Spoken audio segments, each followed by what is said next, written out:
Olá, tudo bem? Você está com fome da palavra? Hoje eu gostaria de falar sobre a aparência do reino de Deus.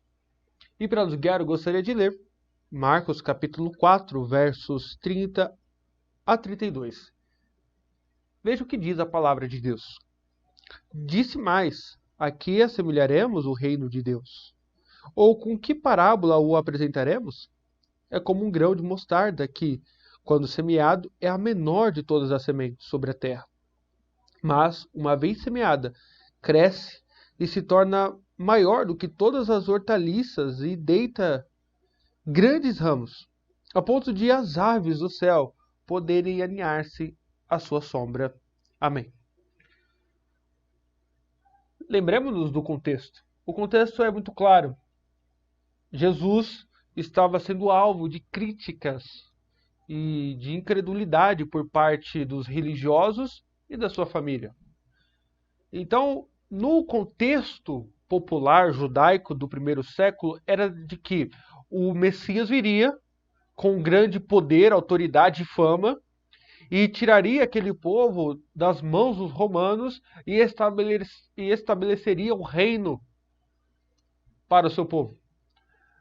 Mas o que nós vemos aqui é o Messias sendo rejeitado pelos religiosos e sendo rejeitado também pela sua própria família. Então Jesus ele explica para nós, num primeiro momento, o efeito da palavra de Deus nos corações das pessoas, por meio da parábola dos solos, mostrando que o problema não está no mensageiro nem na mensagem, mas de quem recebe essa mensagem. E então, nesta parábola do grão de mostarda agora, Jesus vai mostrar que de fato o reino de Deus seria assim mesmo. Ele seria semelhante a um grão de mostarda, que é a menor de todas as sementes, né, que é tido por pequena demais, mas quando cresce, ela cresce de tal maneira que os seus ramos servem para que pássaros e aves se aninhem à sua sombra. Os pequenos começos. Assim foi a história do cristianismo. Um Messias, veja, que foi traído, que foi tido por mentiroso, que foi crucificado ao lado de dois malfeitores. Este Cristo, o Senhor, exaltou sobremaneira.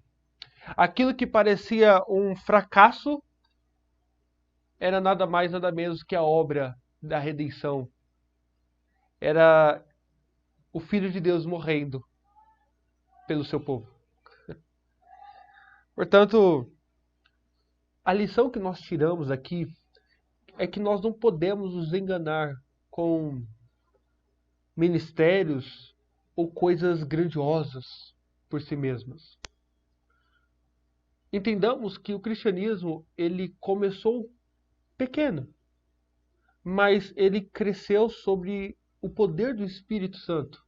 Aquilo que começou na pequena Palestina se espalhou para todo o mundo e hoje ainda continua a se espalhar por terras longínquas por meio do ministério missionário, por exemplo. Portanto, não nos esqueçamos de que todo crescimento deve ser alicerçado na obra do Espírito. Verifiquemos o nosso coração, a fim de que tenhamos em alta conta o ministério de Cristo e não o dos homens, que só visam por vezes grandeza, fama, luxo e poder. Aquilo que ressalta o meu coração quando leio uma passagem dessa é que aquilo que foi desprezado pelos homens foi exaltado por Deus. E nada e nem ninguém há de parar o cristianismo. Voltaire, entre outros aí, intelectuais, disseram que o cristianismo seria algo inócuo em pouco tempo, que a Bíblia não seria mais lida. Mas esse texto prova e a nossa existência ratifica essas palavras de Jesus, de que nada e nem ninguém pode parar a obra de Deus. Louvado seja o Senhor. Vamos orar? Deus, obrigado, porque quando olhamos a história, podemos perceber que a tua boa mão tem nos acompanhado até aqui. Ó Deus, aquilo que foi desprezado pelos homens, o Senhor exaltou, a saber, Jesus Cristo, nosso Redentor e esperança nossa. Ajuda-nos, ó Deus, a crer em Ti, ainda que aparentemente estejamos experimentando aspectos dos pequenos começos, que nós tenhamos fé única e exclusivamente no Senhor e esperemos. Em nome de Jesus. Amém.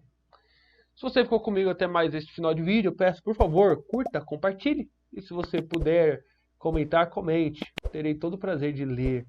Se você não é inscrito, se inscreva em nosso canal, para que nós alcancemos o maior número de pessoas para a glória de Deus. Que Deus te abençoe e até a próxima.